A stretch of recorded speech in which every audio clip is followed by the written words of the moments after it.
बिलासपुर नगर परिषद में 31 मार्च 2022 तक हाउस टैक्स के रूप में करीब 1 करोड़ के आसपास इकट्ठा किया जाना था, लेकिन अभी भी बिलासपुर में कुछ ऐसे लोग हैं जो नगर परिषद का हाउस टैक्स जमा नहीं करा रहे हैं और उन्होंने आज तक टैक्स जमा नहीं करवाया है। समय पर हाउस टैक्स जमा न करवाने वालों के खिलाफ अब नगर परिषद बिलासपुर कार्रवाई करेगा।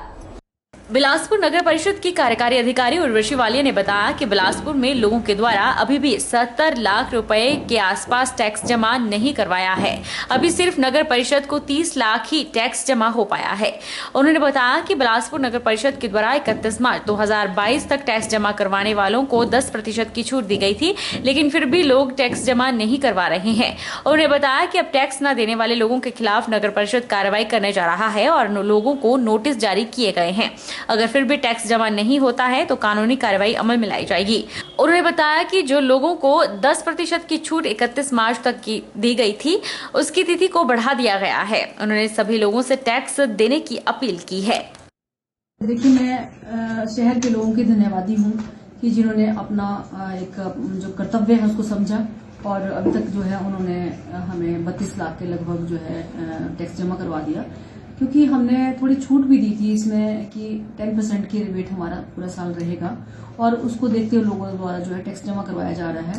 और मैं लोगों से भविष्य में भी यही प्रार्थना करना चाहूंगी कि वो अपना टैक्स जो है समय पर देते रहें, क्योंकि आपका जो टैक्स है वो आपके ही कल्याण के लिए लगेगा और आपका ही शहर का उसमें विकास किया जाएगा और आपका थोड़ा सा योगदान जो है उससे हमारे नगर परिषद को सेटिस्फेक्शन होती है और हमें एक तरह का बूस्ट मिलता है कि हम आपके लिए कुछ अच्छा करें।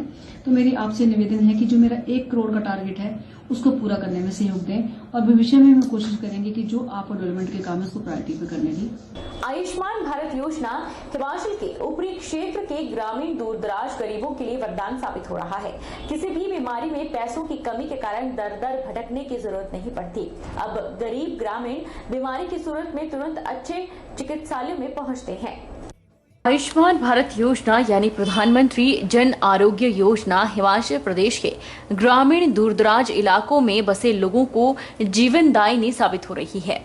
जिन ग्रामीण गरीबों को धनाभाव के कारण बेहतर इलाज सपना लगता था, आज वे तनाव मुक्त होकर बेहतर जीवन जी रहे हैं। ऐसी गरीबी की रेखा से नीचे रहने वाले परिवारों को यह योजना किसी वरदान से कम नहीं। हिमाचल प्रदेश के शिमला जिला के रामपुर के पास महात्मा गांधी चिकित्सा सेवा परिसर खनेरी के साथ लगते 5 जिलों के लोग आयुष्मान भारत योजना का लाभ ले रहे हैं। आयुष्मान भारत योजना के आरंभ होने के बाद अब तक इन चिकित्सा सेवा परिसर में 5,607 पात्र लोगों को जवाबदेही स्वास्थ्य सेवाएं उपलब्ध कराई जा चुकी हैं। इस योजना के तहत स्वास्थ्य लाभ ले रहे गरीबी की रेखा से नीचे के लोगों का कहना है कि वह कभी कल्पना भी नहीं कर सकते थे कि उन्हें 5 लाख तक के इस तरह कैशलेस सुविधा आसानी से मिल पाएगी। उन्होंने बताया कि चिकित्सालय में भर्ती होने के बाद कोई भी उनका जेब से खर्चा नहीं होता है और उन्हें इस दौरान सेवाएं और दवाएं भी आसानी से उपलब्ध हो रही हैं, बल्कि अवकाश के दिन भर्ती होने की सूरत पे अगले दिन आयुष्मान भारत योजना वाले कार्ड को एक्टिवेट करा पिछला खर्चा भी मिल रहा है। इस योजना के तहत पात्र लोग चाहे दर्जनों बार बीमार हो जाएं, अस्पताल आकर योजना के तहत इलाज मुफ्त करा रहे हैं। लोगों का कहना है कि यह योजना गरीब लोगों के लिए अत्यंत उपयोगी है। अब वे बीमारी की स्थिति में घबराते नहीं हैं। 12-13 बार तो कितना फ़ायदा होता है जी? टोटली इसी का ही होता है कि कोई भी अदर खर्चा नहीं आता है इसके अलावा।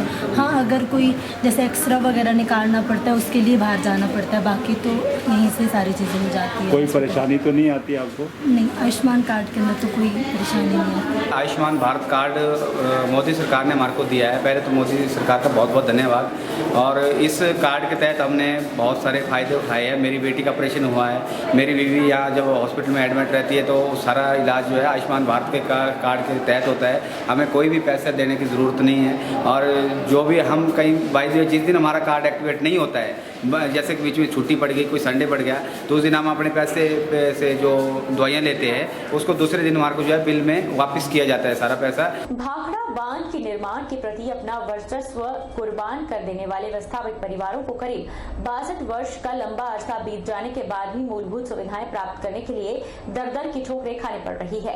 आज एक बार फिर अपनी समस्या को लेकर भाखड़ा विस्थापितों ने बिलासपुर उपायुक्त को ज्ञापन सौंपा और मीडिया के समक्ष अपना दर्द बयान किया। बीबीएमबी सहित प्रदेश और केंद्र सरकार भाखड़ा बांध के निर्माण से विस्थापन का दंश झेल रहे विस्थापित परिवारों ने आज अपना दर्द बयां किया। विस्थापित परिवारों का कहना है कि भाखड़ा बांध के बनने से देश में आई हरित क्रांति उत्तरी भारत का अंधकार खत्म करने में भाखड़ा बांध से उत्पादित बिजली सहायक सिद्ध हुई, लेकिन भाखड़ा बांध से विस्थापित परिवारों का जीवन अपना सर्वस्व कुर्बान कर उनकी कई पीढ़ियों का जीवन नर्क बन गया है, क्योंकि उनसे किए गए वायदे आज तक पूरे नहीं हो सके हैं। बिलासपुर में एक पहल वेलफेयर सोसाइटी नंगल की ओर से भाखड़ा विस्थापितों के मुद्दों पर उपायुक्त पंकज राय को प्रेस सचिव अजय शर्मा की अगुवाई में ज्ञापन प्रेषित किया गया। उन्होंने कहा कि 1964 में बीबीएमबी प्रोजेक्ट पूरा हुआ था, जिसमें 242 गांव प्रभावित हुए थे और 14 गांव गोविंद सागर झील में जलमग्न हुए थे। उस समय भाखड़ा विस्थापितों के शेष 245 ऐसे परिवार छूट गए थे। पिछले 47 वर्षों से यह मसला लंबित पड़ा हुआ है। उन्होंने कहा कि इस मामले पर उपायुक्त ने उन्हें उचित कार्रवाई का भरोसा दिलाया है। में कोई शक नहीं कि हिमाचल प्रदेश का भाखड़ा बांध के निर्माण में एक बहुत बड़ा योगदान है।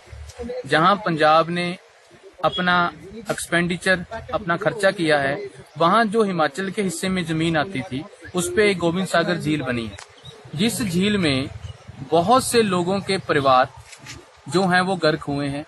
मेरी आरटीआई जानकारी के मुताबिक 242 ऐसे गांव थे जो कि पानी में डूब गए और 3838 ऐसे विस्थापित हैं जिनको अपने घर छोड़ के यहाँ से जाना पड़ा, सिर्फ किस लिए कि जो डैम से आगे वाला हिस्सा है, पंजाब का हिस्सा है, अब हरियाणा का हिस्सा है, अब राजस्थान का हिस्सा है, इसमें लोगों के घरों में रोशनी हो सके, देश तरक्की कर सके।